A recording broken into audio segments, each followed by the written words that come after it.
श्री स्वामी समर्थ स्वामी भक्तांनो, आजचा संदेश तुमच्यासाठी खूप खास आहे. कारण स्वामी स्वतःहून तुमच्याशी बोलण्याचा प्रयत्न करत आहेत. स्वामी मनापासून तुमच्याशी बोलत आहेत. अनेक दिवसांपासून तुमच्या मनात असंख्य प्रश्न आहेत. माझ्याच आयुष्यात एवढ्या परीक्षा का? मी इतकी मेहनत करूनही प्रश्न का सुटत नाहीत? आणि यश का मिळत नाही? मी सर्वांचं चांगलं करतो तरी माझ्याच वाट्याला दुःख का येतं? हे प्रश्न तुम्ही अनेकदा स्वामींना विचारता. तर त्याचं उत्तर तुम्हाला या व्हिडिओमधून मिळणार आहेत. तर व्हिडिओ शेवटपर्यंत नक्की ऐका. स्वामी म्हणतात, प्रत्येक प्रश्नाचं उत्तर लगेच मिळालं तर श्रद्धा उरत नाही. श्रद्धा म्हणजे उत्तर मिळवण्यापूर्वीही विश्वास ठेवण्याची ताकद. तू जेव्हा अंधारातून चालत असतोस तेव्हा तुला वाटतं की मी तुझ्यासोबत नाही, पण खरं तर त्या अंधारातच मी तुझा हात धरून चालत असतो. तू पडू नये म्हणून अनेक संकटे मी तुझ्यापर्यंत पोहोचूच देत नाही. जी संकटे तुझ्या वाट्याला येतात ती तुझं आयुष्य उद्ध्वस्त करण्यासाठी नसतात, तर तुला अधिक सामर्थ्यवान बनवण्यासाठी असतात. सोनं आगीत तापवल्याशिवाय शुद्ध होत नाही, त्याचप्रमाणे माणूसही संकटाच्या परीक्षेतूनच अधिक तेजस्वी बनतो. म्हणून संकटांना शाप समजू नकोस. प्रत्येक सकाळी उठल्यावर तक्रारी करण्याऐवजी कृतज्ञता व्यक्त कर. कारण तुला मिळालेला प्रत्येक श्वास ही माझी देणगी आहे. ज्याच्याकडे जे नाही त्याचा विचार करण्यात आयुष्य घालवू नकोस. जे आहे त्याची किंमत ओळख. तुझ्या घरात प्रेम असेल, आईवडिलांचा आशीर्वाद असेल, 2 वेळचं अन्न असेल आणि प्रामाणिकपणे जगण्याची इच्छा असेल तर तू खऱ्या अर्थाने श्रीमंत आहेस. पैसा आवश्यक आहे, पण पैशापेक्षा मनाची श्रीमंती मोठी असते. दुसऱ्याच्या यशामुळे दुःखी होऊ नकोस. प्रत्येकाचं घड्याळ वेगळ्या वेळेनुसार चालत असतं. कोणाला यश लवकर मिळतं, कोणाला उशिरा, पण योग्य वेळी मिळालेलं यशच टिकून राहतं. संयम हा माझ्या भक्ताचा सर्वात मोठा दागिना आहे. राग, मत्सर, अहंकार आणि द्वेष ही मनाची घाण आहे. रोज जसं घर झाडून स्वच्छ करतोस तसंच मनही स्वच्छ करत जा. कोणीतरी तुला दुखावलं असेल तर त्याला क्षमा कर. क्षमा करणारा कधीच लहान होत नाही, उलट त्याचं मन अधिक विशाल होतं.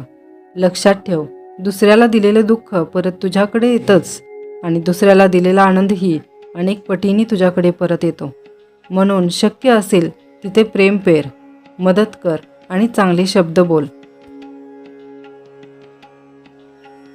एखाद्या निराश माणसाला दिलेला धीर हा हजारो रुपयांच्या दानपेक्षा मोठा असतो. तुझ्या बोलण्यात गोडवा ठेव. शब्द हे बाणासारखे असतात, एकदा सुटले की परत येत नाहीत. म्हणून बोलण्यापूर्वी विचार कर. माझा भक्त कधीही खोटेपणाचा आधार घेत नाही.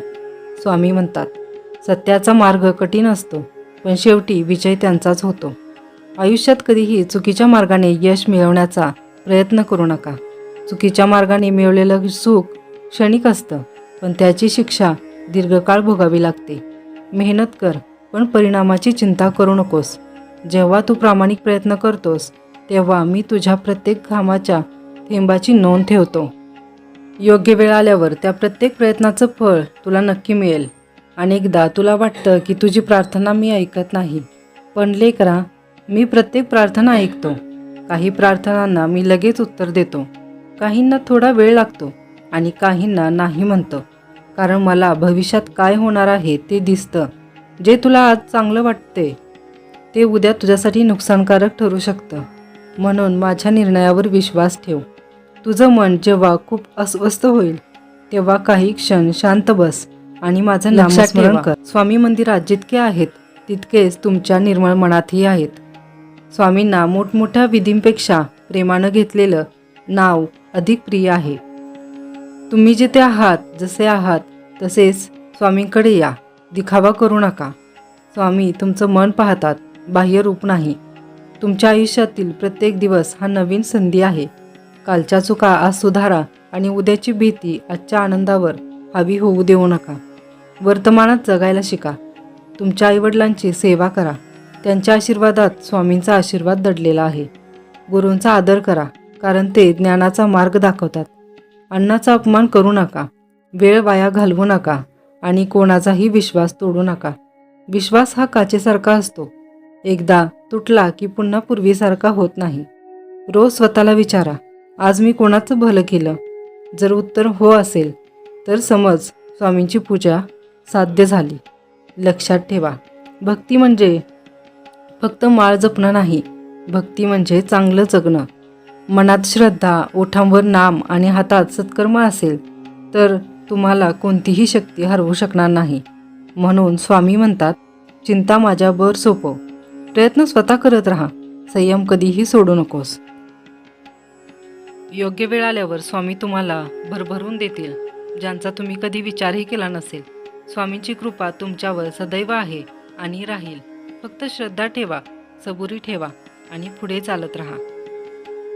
अनेकदा आपण म्हणतो की स्वामी, माझी वेळच खराब आहे. पण लेकरा, वेळ कधीच चांगली किंवा वाईट नसते. वेळ ही नेहमी सारखीच असते. तिला चांगलं किंवा वाईट बनवतात ते तुमचे विचार, तुमचे निर्णय आणि तुमचे कर्म. म्हणून नशिबाला दोष देण्यापूर्वी स्वतःच्या कृतीकडे एकदा नक्की पहा. जे बीज तुम्ही आज पेरचाल त्याच फळाची अपेक्षा उद्या ठेवा. काटेरी झाड लावून गोड फळांची अपेक्षा करू नका. तसेच वाईट विचार ठेवून आनंदी जीवनाची अपेक्षा करू नका. मनात जे पेरचाल तेच आयुष्यात उगवेल. म्हणून मनात प्रेम पेरा, विश्वास पेरा, आशा पेरा आणि सत्कर्म पेरा. जगात प्रत्येक माणूस काही ना काही दुःख घेऊन जगत आहे. तुम्हाला फक्त त्यांच्या चेहऱ्यावरचे हसू दिसते, पण त्यांच्या मनातील वेदना दिसत नाहीत. म्हणून कोणाचाही हेवा करू नका. दुसऱ्याच्या सुखामागे किती संघर्ष लपलेला आहे हे तुम्हाला माहीत नसते. तुमच्या वाट्याला आलेले दुःख हे तुम्हाला तोडण्यासाठी नाही, तर तुम्हाला घडवण्यासाठी आले आहे. नदीला समुद्रापर्यंत पोहोचण्यासाठी किती वळणे घ्यावी लागतात, किती खडकांवर आदळावे लागते, तरी ती वाहने सोडत नाही. तसेच तुम्हीही संकटे आली म्हणून थांबू नका. पुढे चालत राहा. स्वामी तुमच्यासोबत आहेत. तुमच्या मनात कधीकधी राग साचतो. काही लोकांविषयी कटुता निर्माण होते. पण लक्षात ठेवा, ज्या मनात राग भरलेला असतो त्या मनात आनंद टिकत नाही. म्हणून क्षमा करा. क्षमा करणे म्हणजे पराभव नव्हे, तर स्वतःला दुःखाच्या कैदेतून मुक्त करणे आहे. जे तुम्हाला समजून घेत नाहीत त्यांच्याशी वाद घालण्यात आयुष्य वाया घालवू नका. वेळ ही तुमची सर्वात मोठी संपत्ती आहे. ती योग्य ठिकाणी खर्च करा. प्रत्येक सकाळ नवीन आशा घेऊन येते. उठल्यावर सर्वप्रथम स्वामींचे नामस्मरण करा आणि स्वतःला सांगा, आजचा दिवस मी चांगल्या कर्मासाठी जगणार आहे. हे एक वाक्य तुमच्या दिवसाची दिशा बदलू शकते. स्वामींच्या भक्ताने कधीही निराशेचे शब्द बोलू नयेत. शब्दामध्ये खूप शक्ती असते. तुम्ही सतत माझ्याकडून काहीच होणार नाही असे म्हणशिला तर तुमचे मनही त्यावर विश्वास ठेवेल.